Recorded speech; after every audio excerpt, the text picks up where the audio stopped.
नमस्कार, आप देख रहे हैं BRG न्यूज। खबरों की शुरुआत करते हैं आने वाले त्योहार रक्षाबंधन से। कोरोना संक्रमण के इस समय में भाइयों को कोरोना संक्रमण से सुरक्षित रखने बहनों के लिए वैदिक राखी बाजार में आ गई है। ये वैदिक राखी गौमूत्र और गोबर के जरिए बनाई गई है। देखिए ये हमारी खास रिपोर्ट। कोरोना महामारी के इस समय में राखी का त्योहार आने वाला है। इस वर्ष के रक्षाबंधन के त्योहार पे बहनों को भाइयों की कलाई पे राखी कौन सी और कैसे पहनाई, ये चिंता उठी है।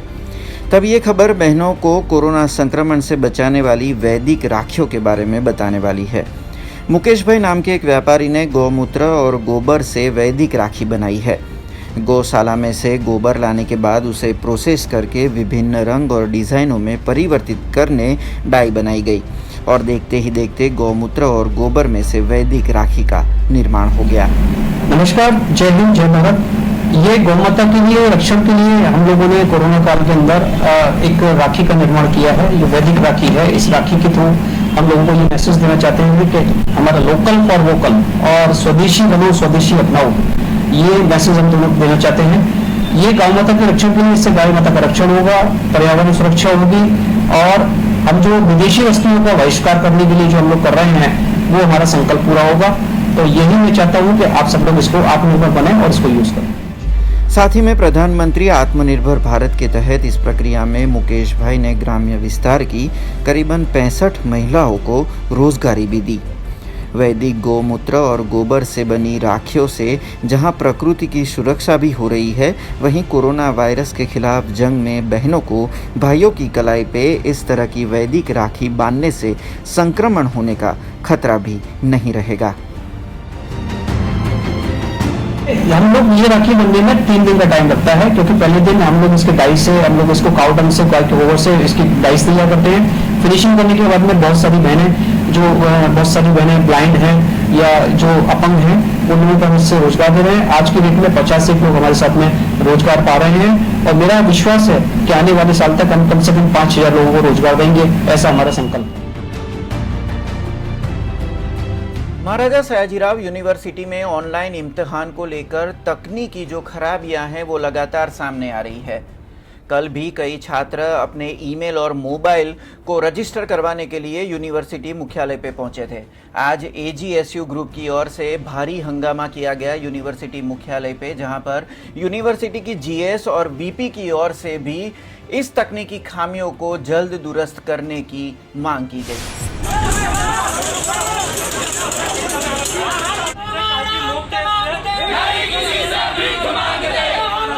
અહીંયા બેઠા છે જ્યાં સુધી આ લોકો હવે કોઈ નક્કર પરિણામ નહીં લાવે આ એક્ઝામને લઈને।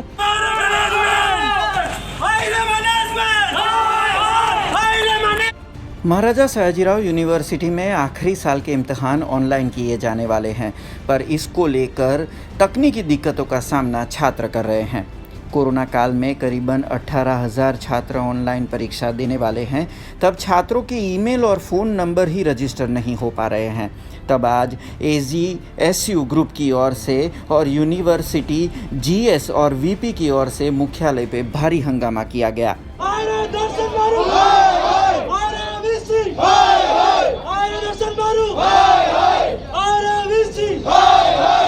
અમે લોકો કાલથી મોક ટેસ્ટ આપવા જઈ રહ્યા છે।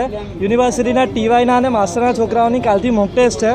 વિદ્યાર્થીઓને કહેવામાં આવ્યું હતું કે તમને યુઝર આઈડી પાસવર્ડ તમને આપવામાં આવશે, કારણ કે અમે લોકો ઓનલાઈન એક્ઝામ લઈ રહ્યા છે।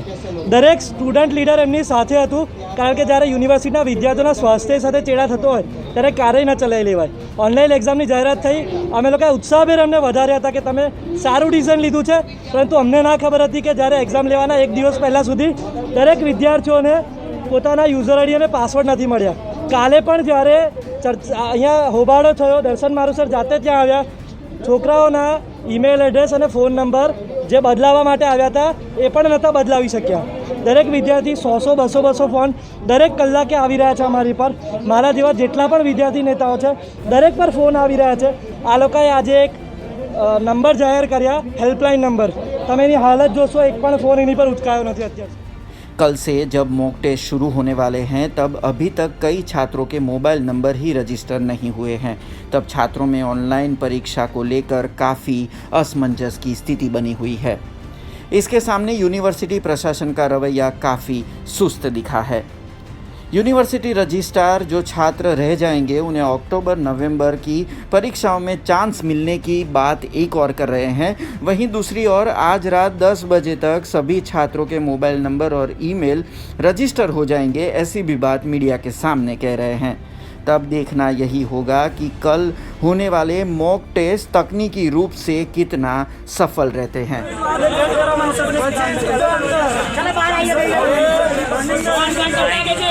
વિદ્યાર્થીઓની સમજ એવી છે કે અત્યાર સુધી અમને પોર્ટલ યુઝ કરવાનો યુઝર આઈડી પાસવર્ડ નથી મળ્યા, પણ સમસ્યા એ નથી, અમુક વિદ્યાર્થીઓ હજી રજિસ્ટ્રેશન કરી રહ્યા છે। જો એમને લીધા વગર પોર્ટલ ઓપરેટ કરવાના રાઇટ્સ આપી દઈએ તો એ વિદ્યાર્થીઓ વંચિત રહી જાય। એક વખત એ વિદ્યાર્થીઓ એમના પોર્ટલ ઓપરેટ કરી અને ડેટા અપડેટ કરી નાખે એટલે બધા વિદ્યાર્થીઓને એકસાથે યુઝર આઈડી અને પાસવર્ડ આજ રાત્રે 10 વાગ્યા સુધીમાં મળી જશે। તમામ હોદ્દેદાર બહાર છે, આ ભીડની અંદર દેખાતું નથી અને સમસ્યા કોઈ જ છે નહીં। અત્યારે પોર્ટલ અપડેટ કરવાનો સમય પણ થઈ ગયો છે અને અત્યારે કાર્યવાહી પણ ચાલુ છે। આજ રાત્રે 10 વાગ્યા સુધીમાં બધાને યુઝર આઈડી પાસવર્ડ મળી જશે।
संजय नगर के पीड़ित आज गांधीनगर जाकर मुख्यमंत्री कार्यालय के सामने विरोध प्रदर्शन करने वाले थे, जिसके एन वक्त पहले वारसिया पुलिस ने आज करीबन 70 संजय नगर के प्रदर्शनकारियों को डिटेन किया। बीते 40 दिनों से चल रहे संजय नगर पीड़ितों के आंदोलन में आज एक नया मोड़ आया, जिसमें आज सभी विस्थापित गांधीनगर पहुंच के मुख्यमंत्री कार्यालय पे विरोध प्रदर्शन करने वाले हैं, जिसकी जानकारी मिलते ही वारसिया पुलिस ने करीबन 70 जितने संजय नगर पीड़ितों को गिरफ्तार किया।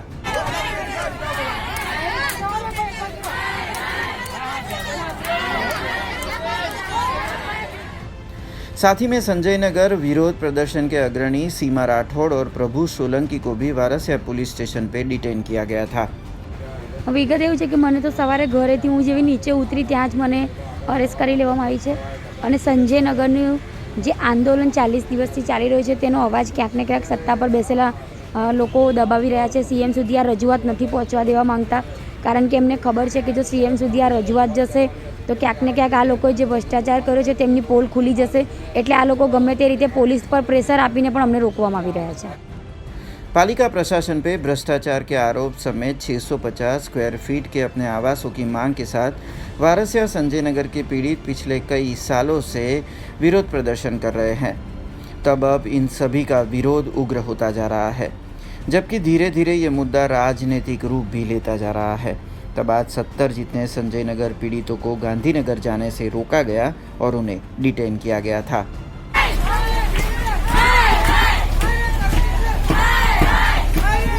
જવાનું અમારું નક્કી જ હતું ને સવારેથી જ અમારી તૈયારી થઈ ગઈ હતી ગાંધીનગર જવાની, પણ અમને જ્યારે અમે સુતેલાને જ એરેસ્ટ કરવામાં આવ્યો છે ને સીમાબેન રાઠોડને એમના ઘરેથી એરેસ્ટ કરવામાં આવી છે ને અમને અમારી અવાજ આગળ સુધી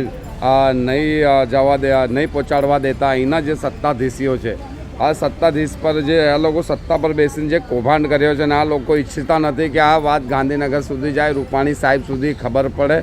એના લીધે અમને વારંવાર અટકાવવામાં આવે છે। જ્યારે પરમ દિવસે આપણા રૂપાણી સાહેબ આવ્યા હતા ત્યારે પણ અમારો વિરોધ નહોતો કરવો, અમારે એમને અમારી અવાજ પહોંચાડવાની હતી કે ભાઈ અમારા સાથે એક અન્યાય થયો છે, અહીંના સ્થાનિક લોકો સાથે અન્યાય થયો છે ને એના અંદર બિલ્ડર અને કોર્પોરેશન મળીને સ્થાનિક સત્તા પર બેઠેલા જે લોકો મળીને જે સંજયનગરને તોડવામાં આવ્યું છે એ ખોટી રીતનું તોડવામાં આવ્યું છે, ના કે કોઈ નોટિસ પણ નહીં આપી આ લોકોને, ને આજે આ લોકોને 4-4 વર્ષથી રખડતા કરી દીધા છે, રઝળતા કરી દીધા છે।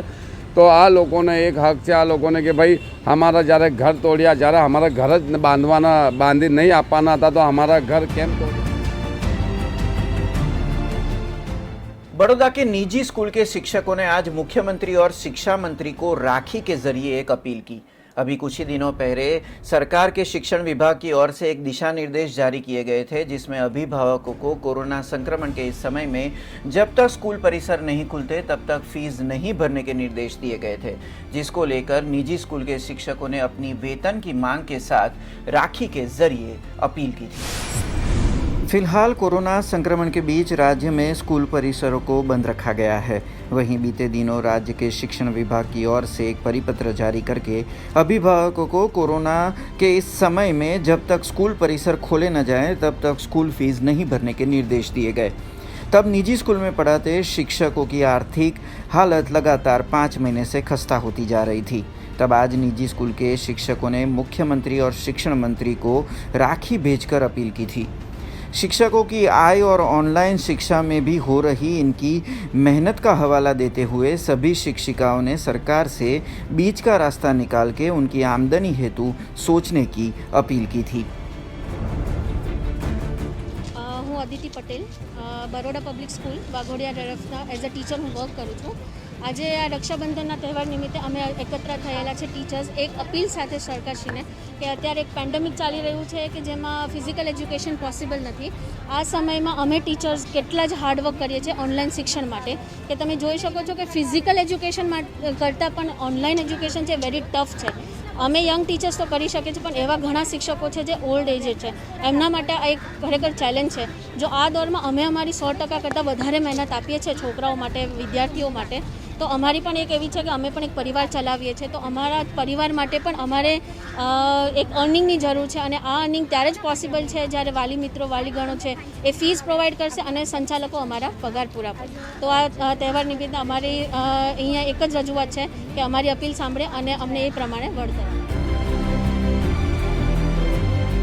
गुजरात के नए डीजीपी के तौर पर आईपीएस आशीष भाटिया की नियुक्ति की गई है। डीजीपी शिवानंद झा को 3 महीने का एक्सटेंशन दिया गया था, जो आज खत्म हो रहा है।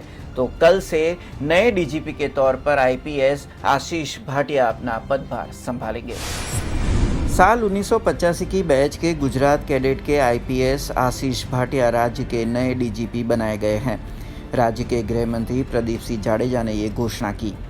डीजीपी शिवानंद झा को 3 महीने का एक्सटेंशन दिया गया था, जो आज खत्म हो रहा था।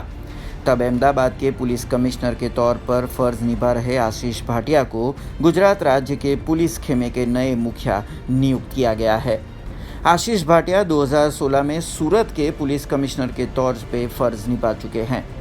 एक सख्त पुलिस अधिकारी की छवि वाले भाटिया 2001 में पुलिस मेडल और 2011 में राष्ट्रपति चंद्रक से सम्मानित किए गए हैं। अहमदाबाद के पुलिस कमिश्नर की नियुक्ति से पहले आशीष भाटिया सीआईडी, क्राइम और रेलवे विभाग में डीजीपी के पद पर रह चुके हैं। आशीष भाटिया मूल हरियाणा के वतनी है और बीते 20 सालों से गुजरात पुलिस के कई विभागों में फर्ज निभा चुके हैं। तो अब आईपीएस आशीष भाटिया कल से गुजरात के डीजीपी का पदभार संभाल रहे हैं।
गुजरात जनता जागृति मंच की ओर से आज म्युनिसिपल कमिश्नर कार्यालय के सामने विरोध प्रदर्शन किया गया, जिसमें खास तौर पर कॉन्ट्रैक्ट पे काम करती हेल्थ वर्कर यानी कि स्वास्थ्य कर्मी महिलाओं को स्थायी करने की जो प्रक्रिया अभी चल रही है उसमें इनको भी शामिल किया जाए, ऐसी मांग की गई। बड़ौदा महानगर पालिका में कॉन्ट्रैक्ट पे काम करती हेल्थ वर्करों ने आज म्युनिसिपल कमिश्नर कार्यालय के बाहर हल्ला बोल किया।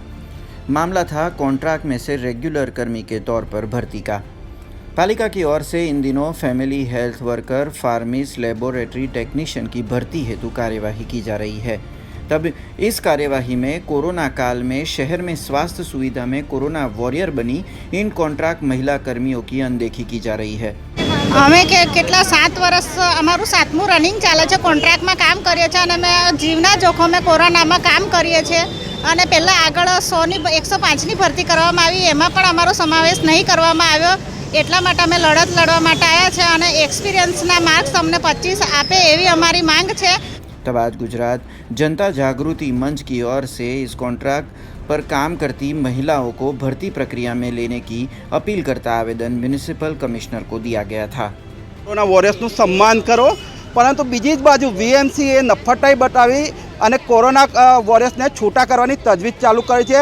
અગાઉ 72 એએનએમ અને 14 જેટલા લેબ ટેકનિશિયન બહેનોને આ લોકોએ છૂટા કર્યા છે 5-5 મહિનાથી કોરોનામાં કામગીરી કરવા છતાં પણ વીએમસીએ હમણાં જે જાહેરાત પડી છે એ કર્મચારીઓને કાયમી કરવાની જગ્યાએ એમને પ્રાથમિકતા આપવાની જગ્યાએ એમને કોઈ લાભ આપેલ નથી અને આ ભરતી થતાં આ કોરોના વોરિયર્સને નોકરી ગુમાવવાનો વારો આવી શકે છે।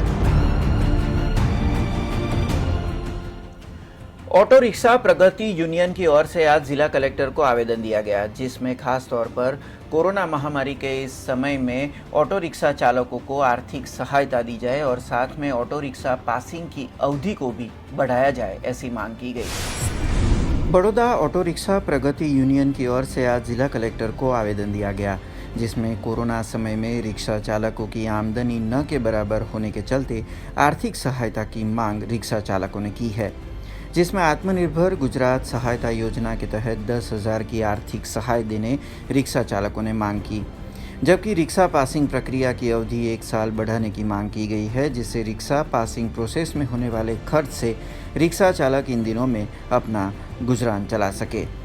તાત્કાલિક સહાય 10,000 રૂપિયાની મળે આર્થિક રીતે અને રિક્ષા પાર્સિંગની જે અવધિ છે ત્યાં એ 31 ડિસેમ્બર 2020 સુધી વધારી આપે, કારણ કે રિક્ષા બંધ છે, પાર્સિંગ કરાવવાથી કોઈ મતલબ નથી। પાર્સિંગના જે પૈસા છે એ બચે તો રિક્ષા ચાલકને કામ લાગે અને 10,000 સરકાર જો તાત્કાલિક સહાય આપે તો રિક્ષા ચાલકોની પરિસ્થિતિ સુધરે અને કોઈ અજુગતું બનાવ ન બને।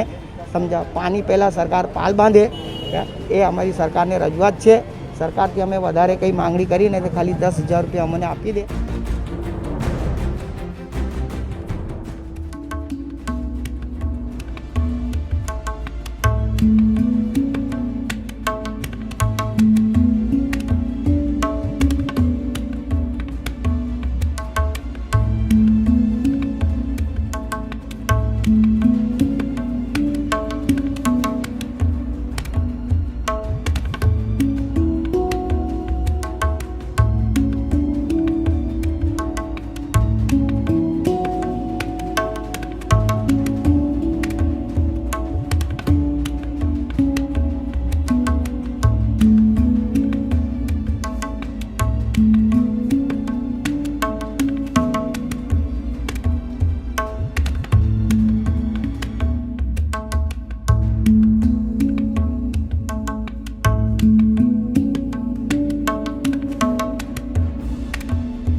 ताज़ा तरीन खबरों से अपडेट रहने आप हमें YouTube, Facebook, Instagram और Twitter पे सब्सक्राइब, लाइक और फॉलो करना ना भूलें।